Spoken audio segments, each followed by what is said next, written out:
¡Qué miedo! ¡Un bicho! Mátalo, mátalo, te puede enfermar. No, pobrecito. Huye, bicho, de ese animal. ¿Cuál animal? ¿Por qué dices eso? Porque aunque no lo creas, todos somos bichos. Ciencia, Divulgación, Naturaleza.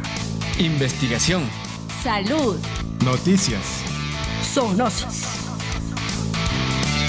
De humanos y otros bichos, divulgando el conocimiento sobre el hombre y la naturaleza.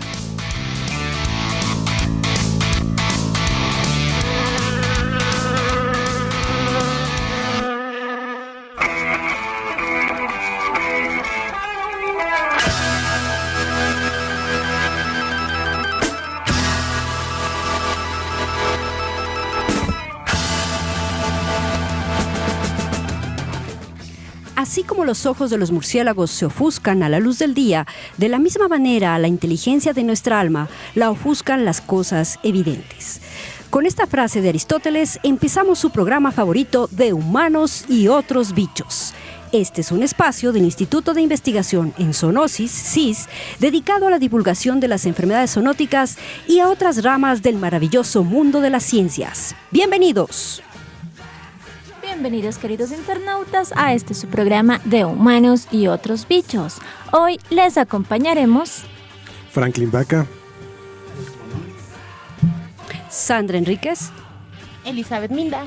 Jimena Pérez y, por supuesto, todos los amigos del CIS de 10 a 11 horas y el reprise los días martes de 15 a 16 horas. Bienvenidos Radio Escuchas, espero que les guste el programa del día de hoy. Les tenemos datos súper interesantes sobre los murciélagos, así que pendientes. muy buenos días internautas y gracias por acompañarnos cada viernes. Buenos días a todos. A continuación igual les vamos a presentar un tema sobre las buenas prácticas ambientales de la gestión de residuos sólidos.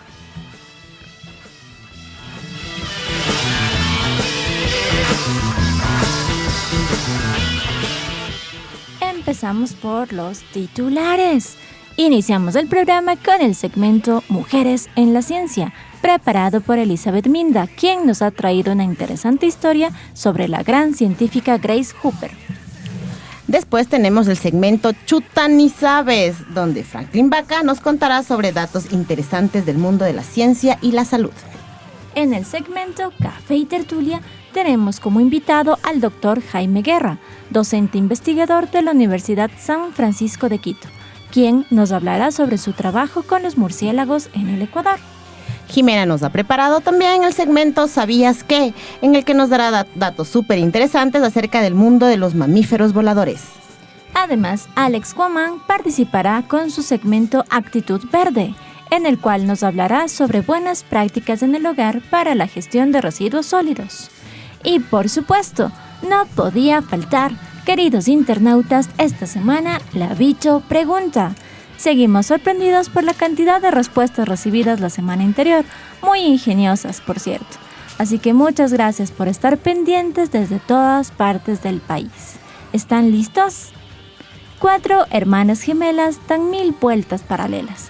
Giran, giran, siempre bailan muy galantes, mas nunca se alcanzan. ¿Quién es? 4 hermanas gemelas dan 1000 vueltas paralelas. Giran, giran, siempre bailan galantes, mas nunca se alcanzan. ¿De quién estamos hablando? Una pista. Recuerden a Don Quijote de la Mancha. Y pueden dejarnos sus sugerencias y comentarios en nuestro correo humanosyotros@gmail.com. Y pueden también interactuar con nosotros en las redes sociales, Facebook, Twitter e Instagram, con el hashtag BichoSIS. Recuerden que también pueden escuchar los programas pasados en nuestro canal de YouTube de Humanos y Otros Bichos. Comuníquense ahora mismo con nosotros a través de mensajes de WhatsApp o mensajes de texto al número 0983 040274. Se lo repito nuevamente, 0983 040274. Enviamos un caluroso saludo a todos quienes nos escuchan cada semana. A Maritza, Gustavo, Lisbeth y Jimenita, que nos escuchan atentos desde las oficinas del CIS.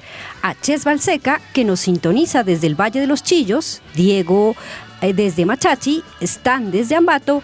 A Ana y Maggie, que nos escuchan desde España. y pues a todos quienes interactúan con nosotros a través de nuestras redes sociales.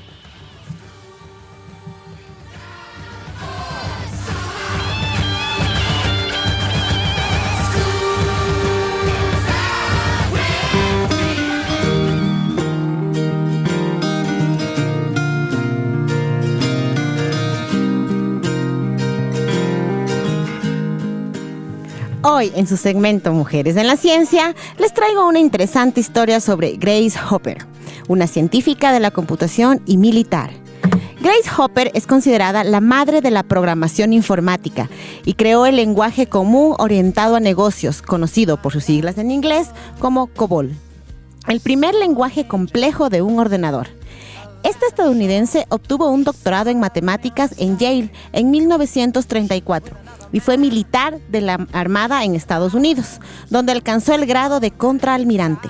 Cuando Estados Unidos entró a la Segunda Guerra Mundial, abandonó su trabajo de profesora de matemáticas e ingresó a la Marina. La Armada le envió a la Universidad de Harvard, donde trabajó como programadora del primer ordenador de gran capacidad, el Mark I.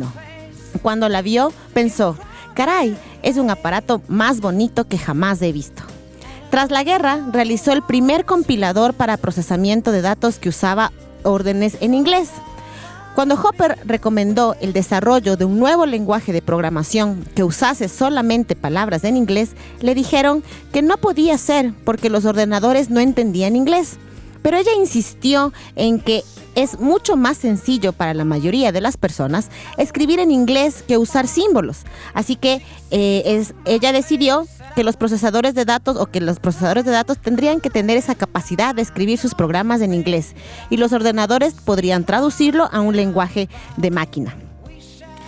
A menudo se le atribuye erróneamente la invención del término bug para referirse a un error o fallo en un programa.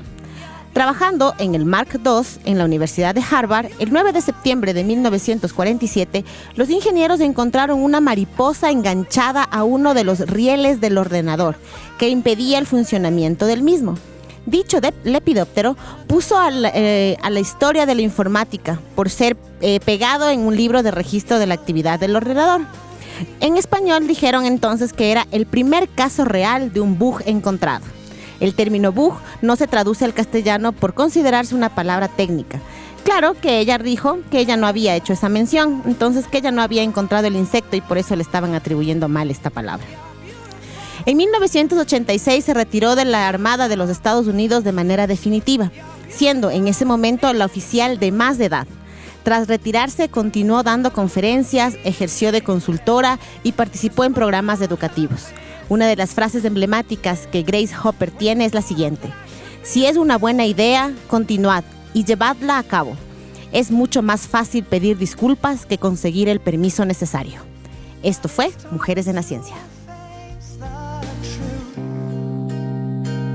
I will never be with you.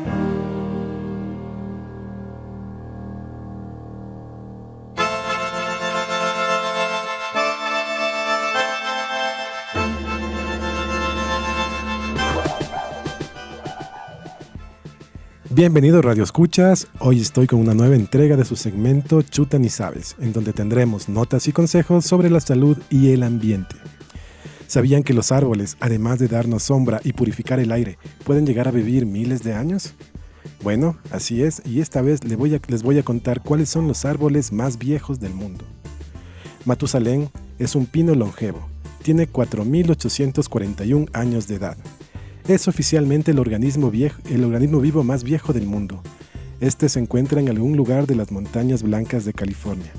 Sin embargo, su localización específica es mantenida como un secreto para protegerlo del público, ya que antes una especie más vieja llamada Prometeo, que tenía alrededor de 4.900 años de edad, fue talada por un investigador en 1964 con el permiso del Servicio Forestal de los Estados Unidos. Hoy puedes visitar la región donde se encuentra Matusalén, pero tendrás que adivinar qué árbol es. Existe otro árbol, Zoroastrian Sar. Este es un ciprés que habita en la provincia de Yars, en Irán. Se estima que el árbol tiene al menos 4.000 años de edad y ha visto pasar toda la historia de la civilización. Es considerado un monumento nacional iraní Muy probablemente este hermoso ciprés es el organismo vivo más viejo del Asia. También está Tejo Yangrer. Este es un impresionante tejo que reside en un pequeño cementerio de una iglesia en Gales, con cerca de 4.000 años. Este tejo fue plantado en algún momento de la era prehistórica de bronce y sigue creciendo.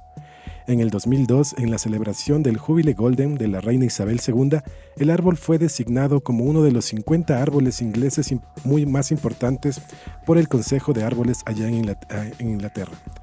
El alerce es el nombre común para la especie Phyrsoi cupresacea, un árbol altísimo nativo de los Andes. Es difícil saber cuántos años pueden llegar a vivir estos árboles, ya que la mayoría de los especímenes más altos fueron talados en los siglos XIX y XX. Muchos botánicos creen que son los segundos árboles más longevos de la Tierra, después de otro bristeclonte de Norteamérica. Al día de hoy, el más viejo de todos tiene aproximadamente 3.640 años. Localizado en Florida, el senador es el ciprés calvo más viejo de los Estados Unidos y es considerado como el más viejo de su especie. Se estima que tiene alrededor de 3.500 años de edad. Su tamaño es realmente impresionante, ya que ha sobrevivido varios huracanes, incluyendo uno en 1925, en el cual se redujo su tamaño a 40 pies. El patriarca de la floresta es un árbol de la especie Carianiana legalis. Habita en Brasil y se estima que tiene alrededor de 3.000 años de edad. Este es un árbol sagrado para los habitantes nativos de esa región, pero su especie está en grave peligro debido a la gran deforestación de Brasil, Colombia y Venezuela. Hay otro árbol, el olivo de Boubes. Este antiguo árbol de olivo está en la isla de Creta, en Grecia, y es uno de los 7 olivos en el Mediterráneo con al menos 2.000 años de edad, aunque su edad exacta no puede ser verificada. Este olivo podría ser el más viejo de ellos, estimado incluso en 3.000 años. Aún produce olivas y son altamente cotizadas. Los olivos son resistentes al fuego, a inundaciones y a enfermedades. En parte por ello es que pueden vivir tantos años y seguir dando deliciosos frutos. Está el Homon-suji, está localizado en Yakushima, en Japón. Este árbol del género Cryptometria es un tipo de conífera, es el más grande y viejo de la isla. También está el castaño de los 100 caballos, es un árbol localizado en el monte Etna en Sicilia.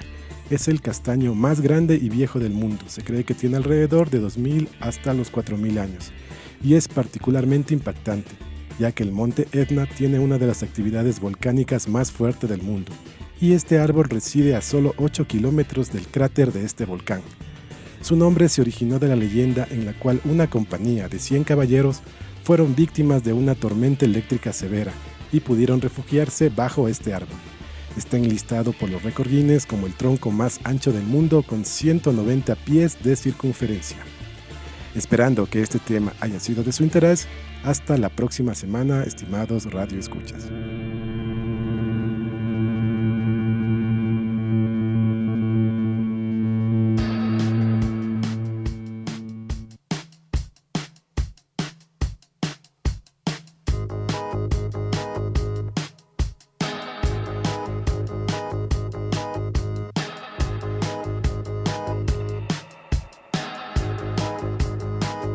A ningún lado donde has estado.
Acabamos de escuchar la canción Motora de la agrupación ecuatoriana Máquina Camaleón. Esperamos les haya gustado.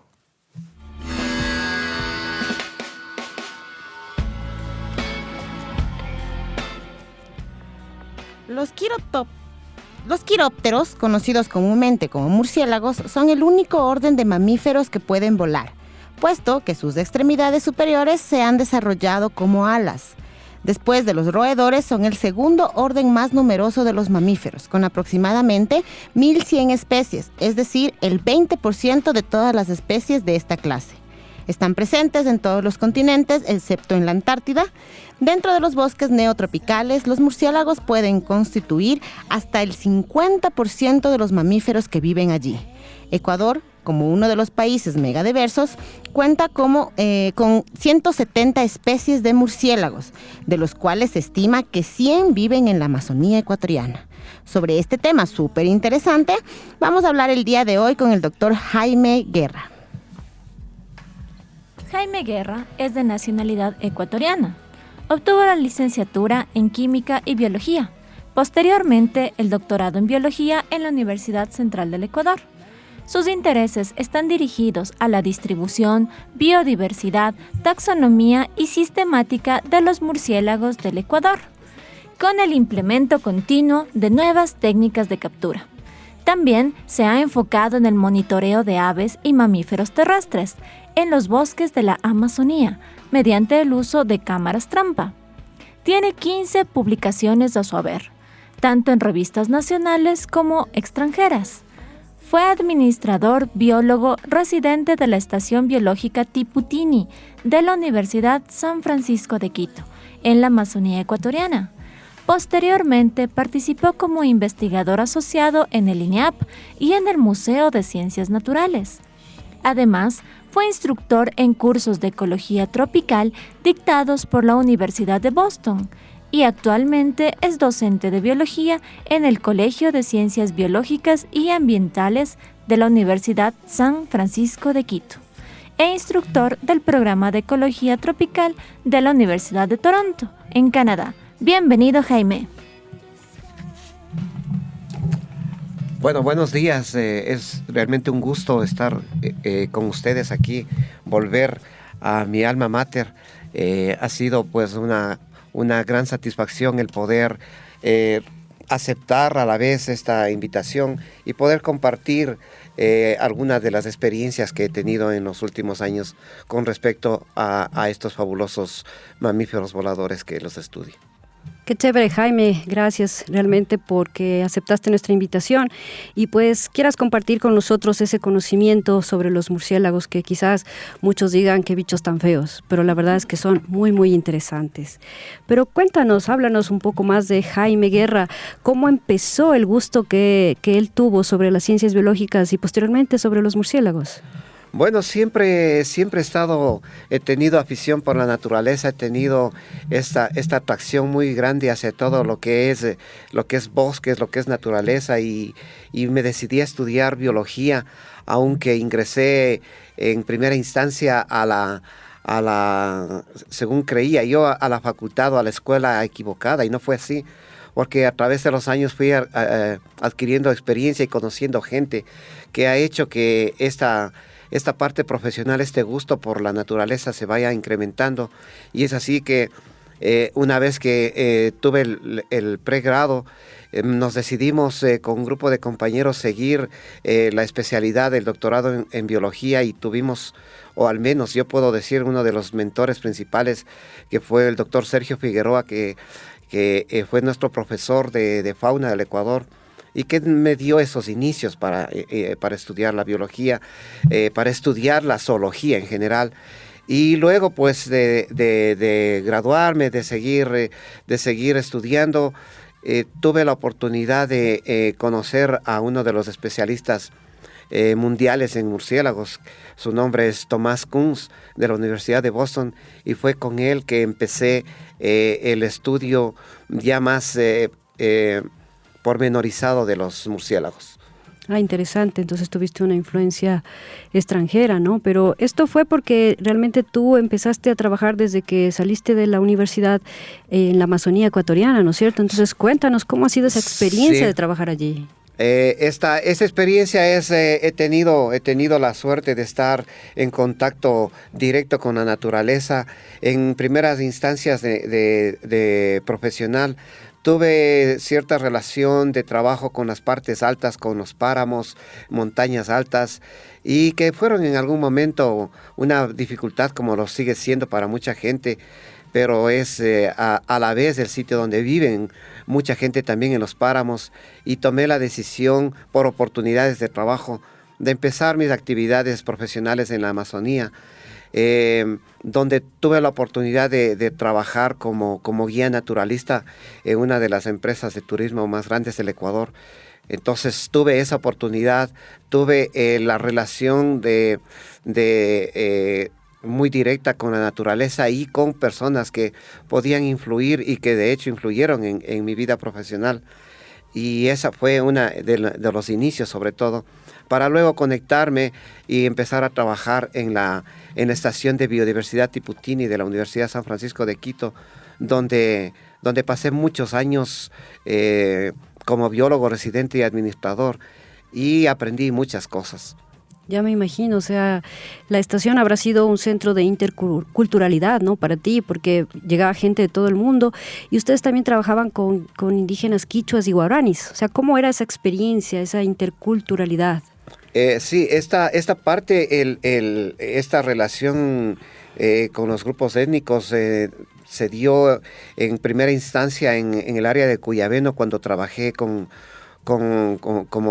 guía naturalista, donde tuvimos la oportunidad de trabajar con grupos nativos de cofanes, sionas, secoyas, muy característicos, cada uno diferente de otro. Luego acá en la parte del Yasuní, relación de trabajo con gente quichua y con gente guaraní, que es muy interesante conocer todas sus perspectivas acerca del bosque. Son los guardianes del bosque, están presentes en todos los lugares, conocen mucho y he aprendido mucho de ellos también. Qué chévere, Jaime. Pero bueno, y entremos en materia. ¿Qué nos puedes contar de los murciélagos, sobre ellos, o sea, su diversidad, los datos que tienes de distribución, de abundancia? ¿Qué nos puedes contar sobre este grupo de mamíferos voladores en el Ecuador? Sí, como se decía antes, los murciélagos son los únicos mamíferos voladores. Son unas especies nada carismáticas para el resto de personas o para la mayoría de personas, pero que es por el desconocimiento que tenemos de ellos. En general, la gente no conoce exactamente qué es un murciélago. En general, la gente asocia con otras cosas que por su desconocimiento, pero no saben realmente el papel importante que juegan, el rol que juegan estos en la naturaleza. Una vez que tú conoces a un murciélago, una vez que tú le ves a un murciélago, empiezas a aprender y a ver las cosas totalmente diferentes. Sí tienen unos aspectos, en algunos casos, bastante atemorizantes. Alguien dice que miedo o peor es epítetos en algunas ocasiones, pero sí, es por desconocimiento. Estos mamíferos voladores son únicos, son muy importantes en la naturaleza. Cumplen el rol que en la mañana generalmente nosotros vemos con las aves, que son generalmente de colores vistosos. Hacen esta parte de la dispersión de frutos, polinización de plantas. Exactamente la misma actividad los murciélagos hacen en la noche, y hay una variedad de ellos, una variedad, porque todo mundo asocia un murciélago inmediatamente, si alguien pregunta murciélago, asocia con vampirismo o con rabia. Entonces es lo único que se nos viene a la mente, y no sabemos que entre cerca de 1.300 especies de murciélagos que hay en el mundo, solamente 3 especies de murciélagos son los que se alimentan de sangre, y una de ellas es especialista en sangre de mamíferos. Las otras 2 son especialistas en sangre de aves, y son muy muy difíciles de encontrar. Entonces, una especie es la desconocida, la que da esta mala fama a todos, mientras tanto que nadie sabe o poca gente sabe que tenemos muchísimos murciélagos, la gran mayoría comedores de insectos, comedores de frutas, especialistas en semillas, especialistas en capturar ranas. Wow. Hay unos murciélagos especialistas en capturar peces, se los llama murciélagos pescadores, son fabulosos. Hay otros, el equivalente al colibrí, por ejemplo, que son nectarívoros, que suelen tener exactamente un hocico pronunciado, extremadamente alargado, al igual que su lengua, y hacen exactamente la misma actividad que los colibríes en la mañana, hacen estos murciélagos nectarívoros en la noche. Entonces, la variedad de alimentación de estos murciélagos es tan amplia que no está solamente reducida a que va a ser un vampiro y que ese vampiro va a transmitir la rabia. Entonces, estudios de hechos de rabia sacan conclusiones de que hay más rabia transmitida por perros y gatos que por murciélagos. Entonces, esa es la gran diferencia, ¿no? Sí, no, qué lástima que a veces nos quedemos solo con estereotipos de ciertos animales, quizás transmitidos por las películas que vemos de Hollywood, ¿no? Pero que realmente no son la realidad. Y bueno, es interesante pues conocer esto con el doctor Jaime Guerra, que es nuestro invitado de hoy en el segmento Café y Tertulia. Y Jaime, ¿qué nos puedes contar acerca de las técnicas que se utilizan para colectar a los murciélagos? ¿Y cuál es la técnica que tú más has utilizado en la Amazonía? Bueno, esto de las técnicas es un asunto de estrategias de captura. Alguna vez conversábamos con algunos colegas especialistas del exterior y decían, no son técnicas, son estrategias. Bueno, pueden llamarse estrategias, pueden ser, de hecho son técnicas que uno tiene que aplicar para capturar. La típica técnica de captura de murciélagos es mediante las redes de neblina, redes que se utilizan también para el estudio de capturas de aves, exactamente las mismas.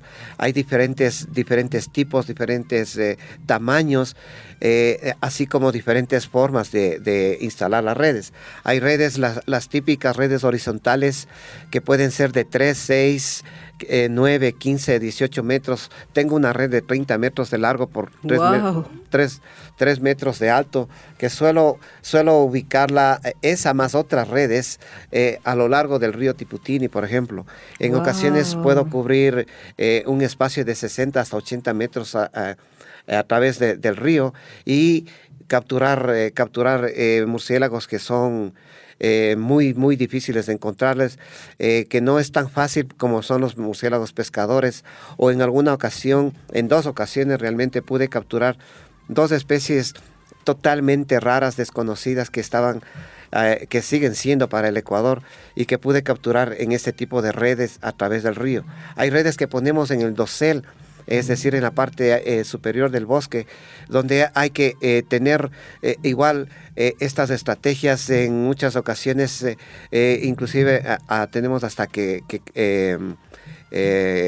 trepar en los árboles y poner unas cuerdas grandes para poder alcanzar a veces los 30 metros de altura a una red, o con la típica catapulta, con una red, con una línea de pesca, con peso. Es decir, son estrategias que se van desarrollando de acuerdo a la necesidad. Se pueden capturar con redes para mariposas también en algunos casos, o también se puede capturar a la mano, porque hay unos murciélagos que son muy particulares, que tienen unas ventosas naturales, tienen ventosas y viven adheridos a las hojas de heliconias que están en formación y que son como un tubo. Entonces viven adheridas al tubo, y ahí uno que tiene que hacer, buscarles en la mañana y capturarlas con la mano. Wow. Una pregunta, Jaime, para que nuestros radioescuchas también, que tal vez nunca han visto en vivo y en directo un murciélago, ¿qué tamaño pueden tener estos murciélagos? ¿Son muy grandes? ¿Son muy chiquitos? ¿O hay mucha variedad aquí en el Ecuador? Los tamaños son muy variados. Tenemos unos murciélagos pequeñitos que tenemos, unos insectívoros que pueden tener entre 6 y 7 centímetros el tamaño del cuerpo, y abrimos las alas y pueden tener tal vez unos 15 centímetros abiertos las alas, que son muy pequeños. Generalmente son los murciélagos, unos murciélagos insectívoros, o también los murciélagos comedores de néctar, los nectarívoros. De la misma manera hay murciélagos de mediano y de gran tamaño.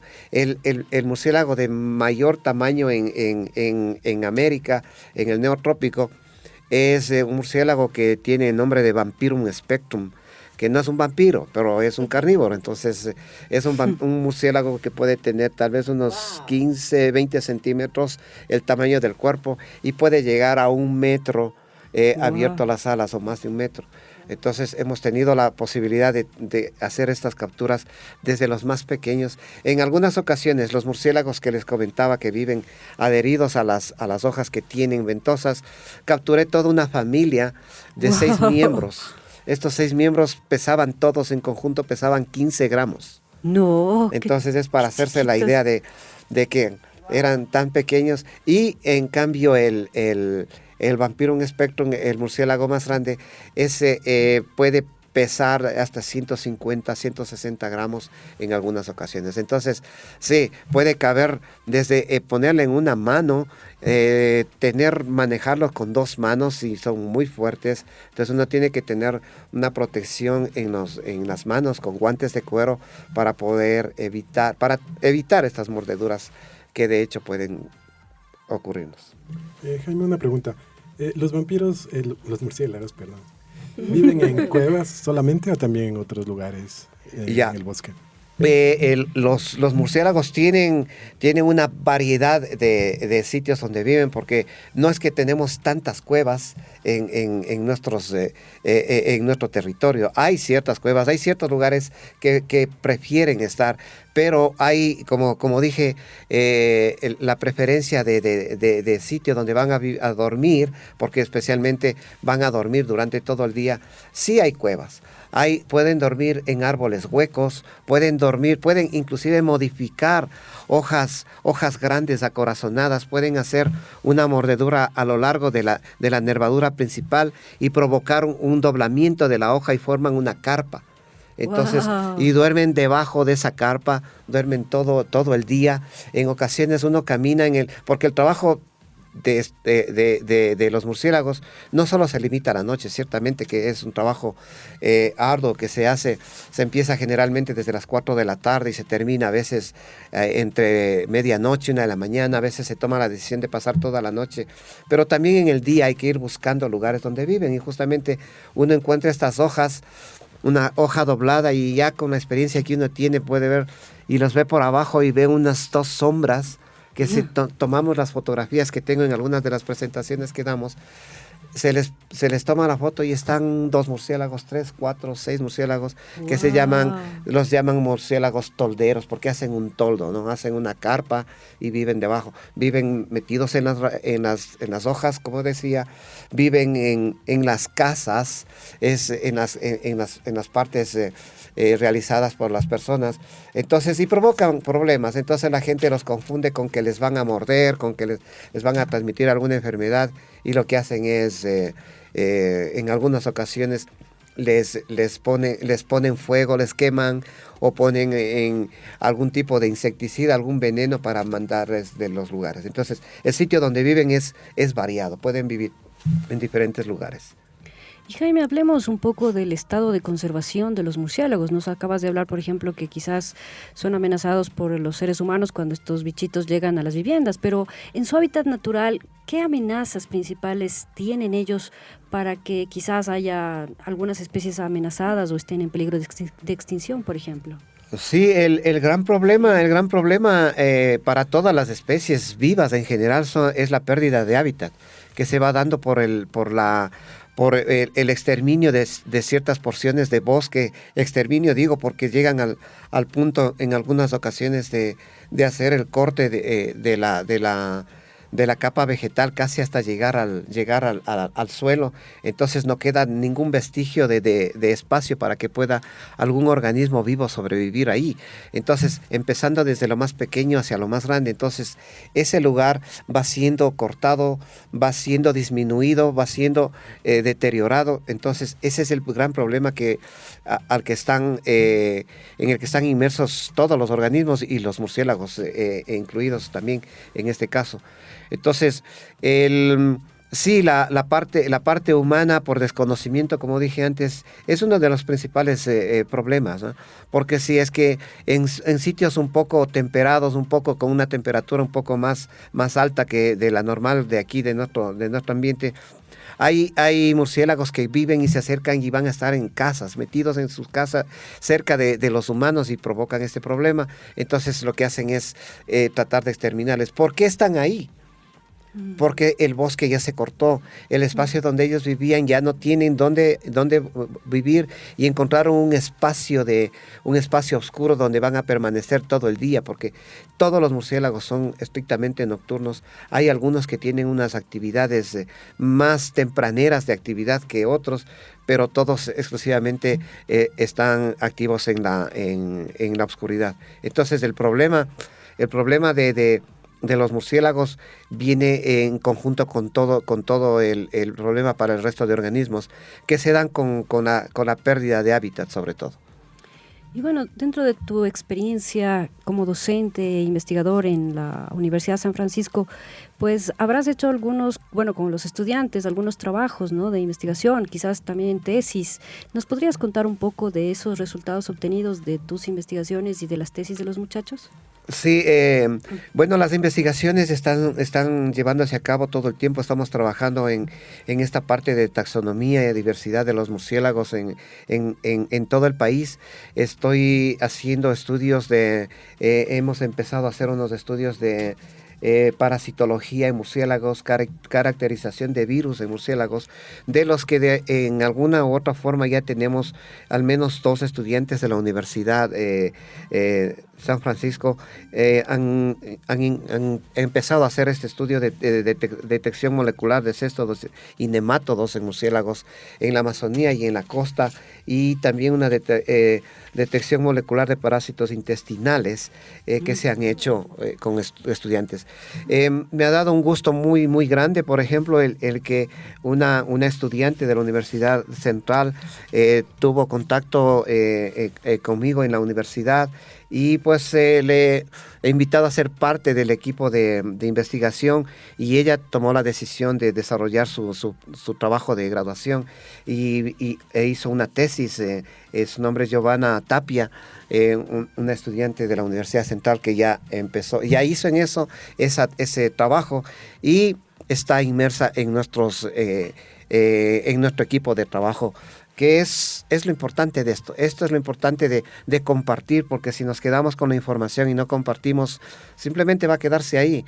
Y como empezó hace rato, y vuelvo a decirlo, no a mucha gente le gusta, incluidos los estudiantes. Entonces tratamos de llamarles, de atraerles a los estudiantes para que puedan ellos ser parte, y tienen toda la oportunidad de ser parte de estas investigaciones en las que estamos trabajando.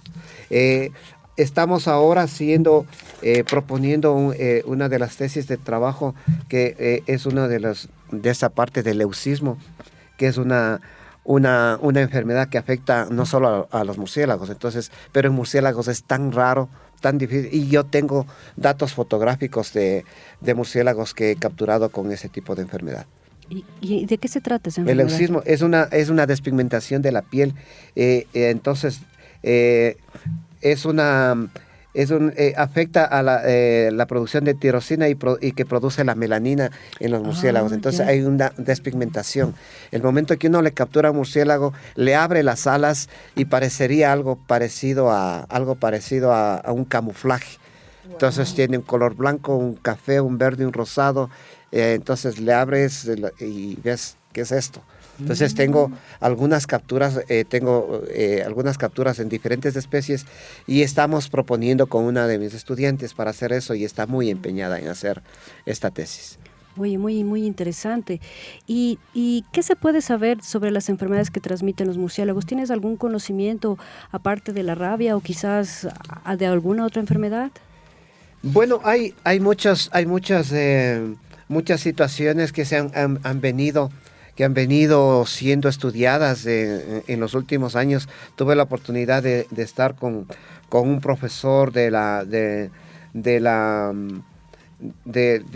National Infection Service del sistema público de Inglaterra, el doctor Christopher Logg, con el que iniciamos uno de los estudios de caracterización de virus, donde se han estudiado muchos virus sobre todo en Nueva Guinea, en Australia, en América Central algo, y en América del Sur estamos dando los pasos para eso. Ciertamente todavía uno no debe ser todavía irresponsable en asumir enfermedades de tipo catastrófico, asumir a algún organismo o algún grupo de personas. Entonces tenemos que hacer una investigación muy pormenorizada, muy responsable, como digo, y profesional, para decir esto es por esto y de ahí ha venido. Entonces ciertamente los asocian con muchos problemas, pero podría darse esta transmisión zoonótica de un organismo animal a una persona.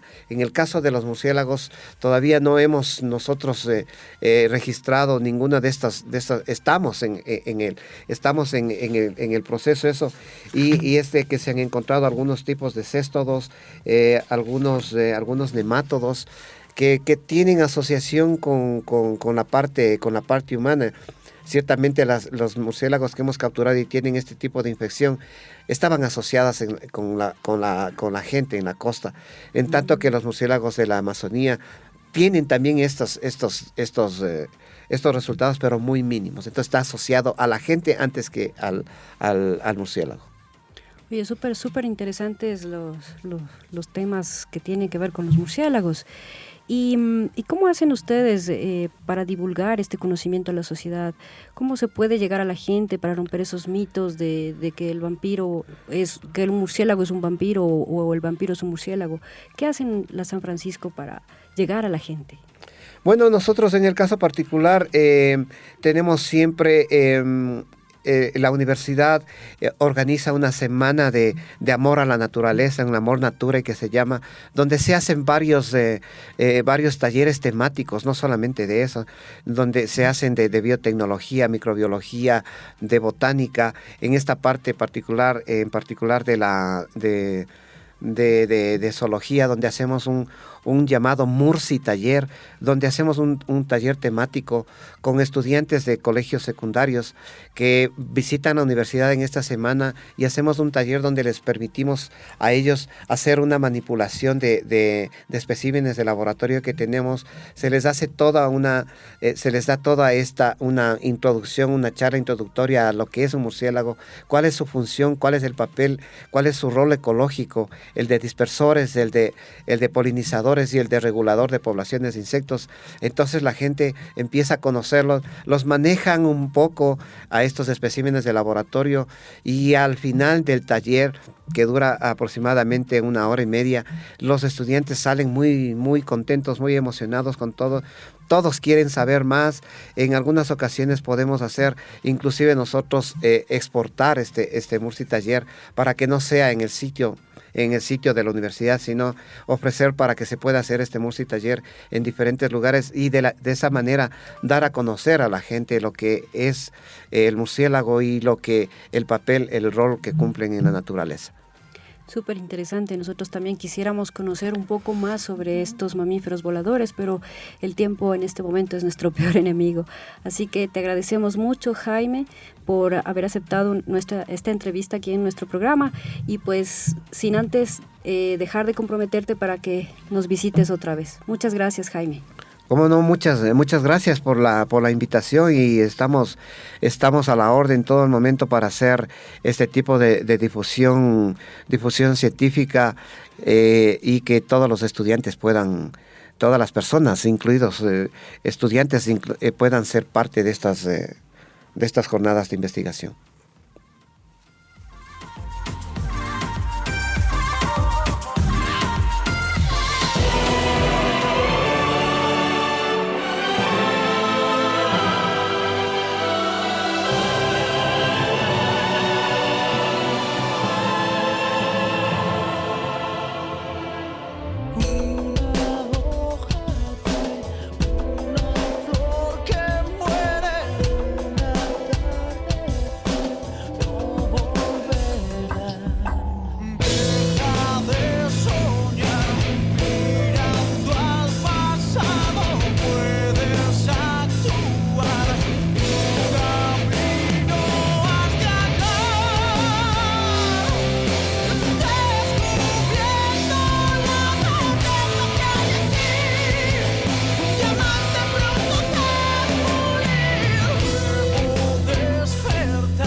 Acabamos de escuchar Deja de llorar del grupo Extravaganza.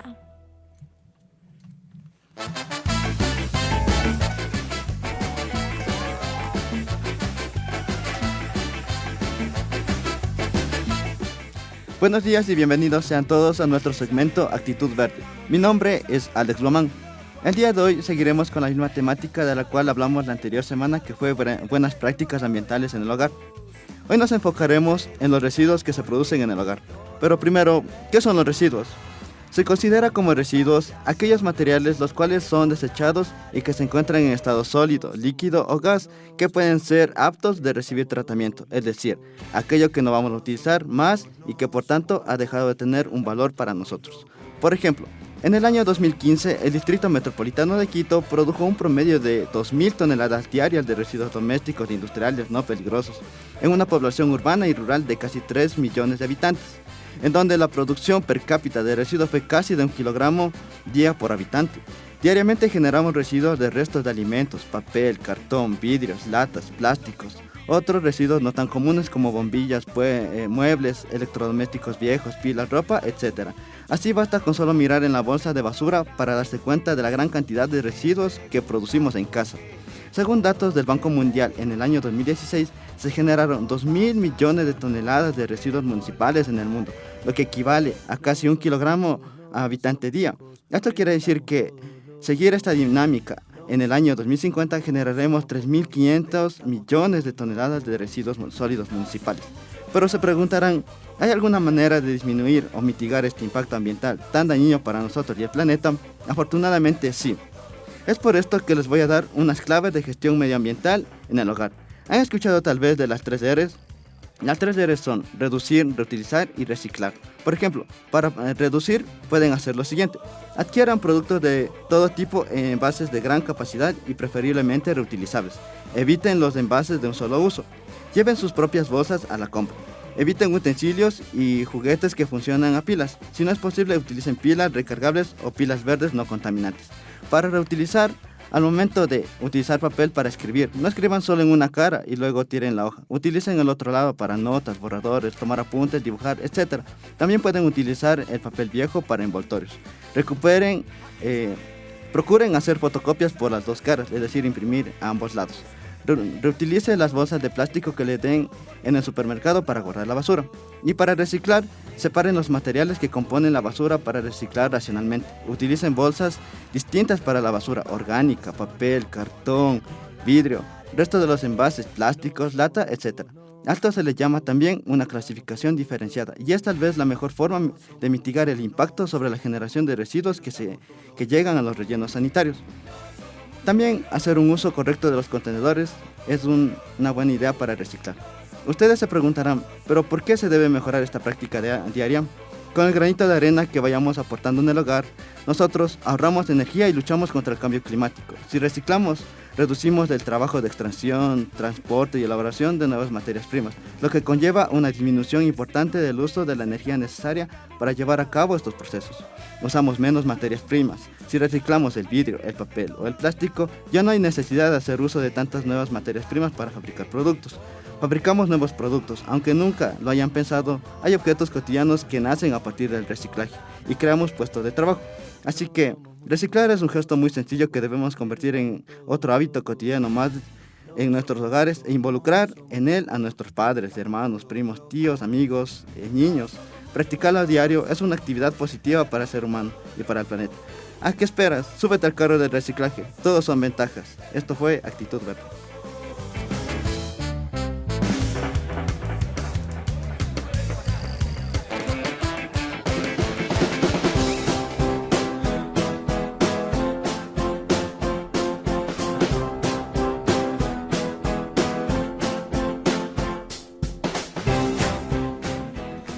Bienvenidos a su segmento ¿Sabías qué?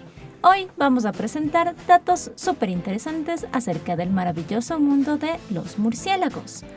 ¿Sabías que no son ni están relacionados con los ratones?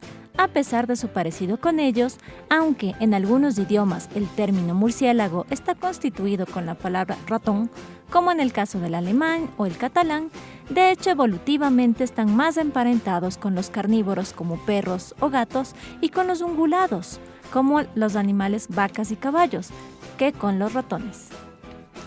¿Sabías que son los únicos mamíferos voladores? De hecho, la palabra quiróptero, el orden de mamíferos al que pertenecen, viene de la unión de dos palabras griegas, keir, mano, y terón, ala.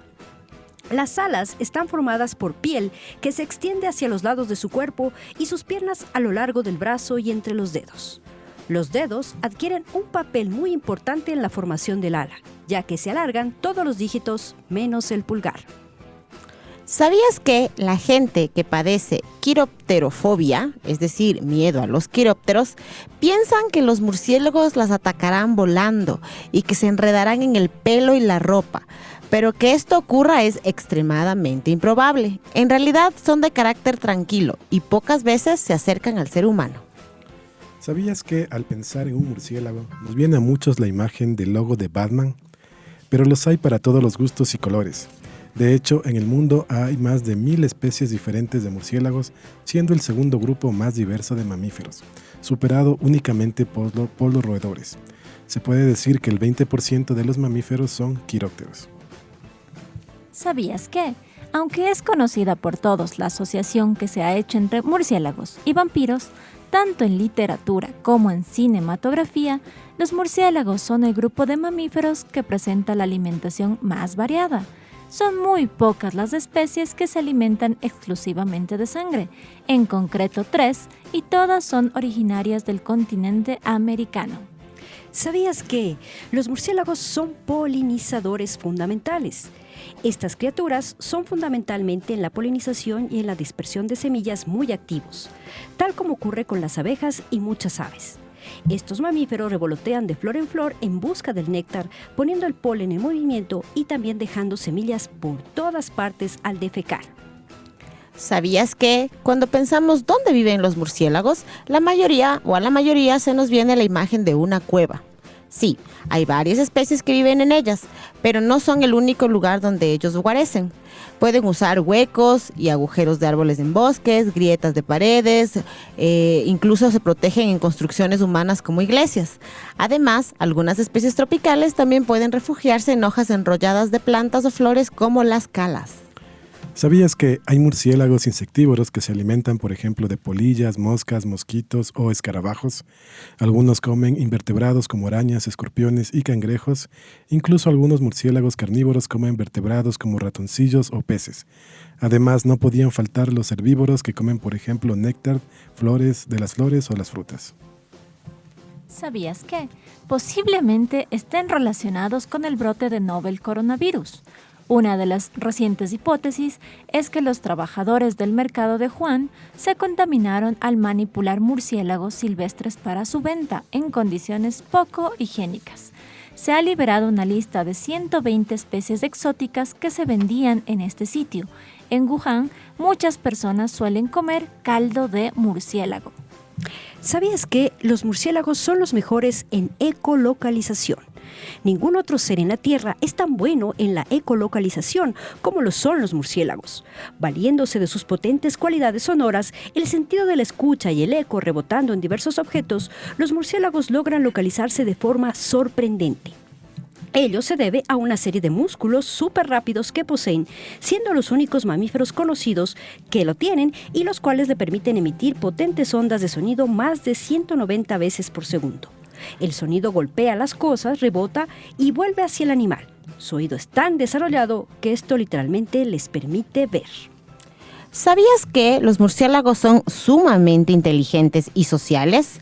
Si bien no se sabe con certeza cómo ocurre realmente, es sumamente interesante la forma en la que los murciélagos forman complejos grupos sociales, con fuertes lazos que denotan gran inteligencia y sofisticados mecanismos comunicacionales. Grandes grupos de murciélagos se componen de pequeños grupos familiares que forman comunidades y que se traspasan de uno a otro grupo como si pudiesen establecer amistades y reconocerse entre pares. ¿Sabías que los murciélagos son sorprendentemente ruidosos? Ni la banda de metal más extrema de toda Escandinavia podría sonar tan fuerte como lo hace un murciélago.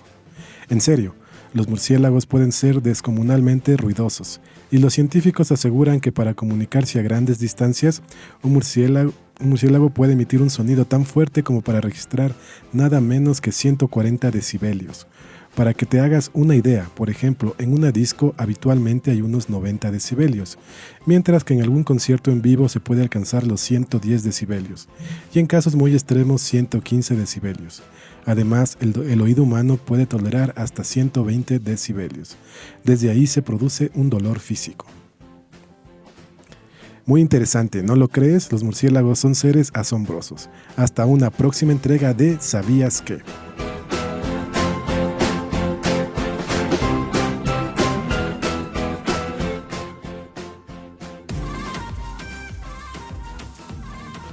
Queremos comentarles que la Universidad Internacional SEC está ofertando el taller internacional Análisis de Datos Científicos Ambientales utilizando el software PAST del 11 al 14 y el 17 y 18 de febrero de este año en el campus Felipe Segovia Olmo, ubicado en las calles Italia y Mariana de Jesús, en el horario de 18 a 22 horas, y será dictado por el PhD Eduardo Alexis Lobo de Chile. Podría ser de su interés. Encontrarán más información en la página web de la OISEC. Fue un gusto acompañarles en este programa. Hasta la próxima semana. Y hemos llegado al final del programa. Tenemos algunas respuestas a la bicho pregunta, se las recuerdo por última vez. 4 hermanas gemelas dan 1000 vueltas paralelas. Giran, giran, siempre bailan galantes, mas nunca se alcanzan. ¿De quién hablamos? Les decía que recuerden a Don Quijote de la Mancha. Pues Carol Andrade, Estefanía Ochoa, Sam también nos dice que es un molino de viento. Y pues tienen toda la razón. Recordemos que él los veía como grandes monstruos, ¿no? Muchas gracias por participar. Sam nos manda un saludo muy especial y también les invita a visitar la casa abierta en la Facultad de Veterinaria de la Universidad Central que se realiza el día de hoy. Hasta una nueva... Y bueno, Alex también se despide de todos ustedes. Está un poco nervioso porque es su primera vez. Y recuerden que este programa se transmite por Radio Universitaria Online todos los viernes de 10 a 11 horas y su reprise los martes de 15 a 16 horas. Queremos agradecer a Daniel siempre que está a cargo de los controles desde la cabina de la radio. Gracias, Dani. ¿Qué haríamos sin ti? Un gusto haber compartido este programa, este nuevo viernes de Humanos y Otros Bichos. Espero que les haya gustado el programa del día de hoy. Hasta el próximo viernes y como siempre, que la ciencia triunfe.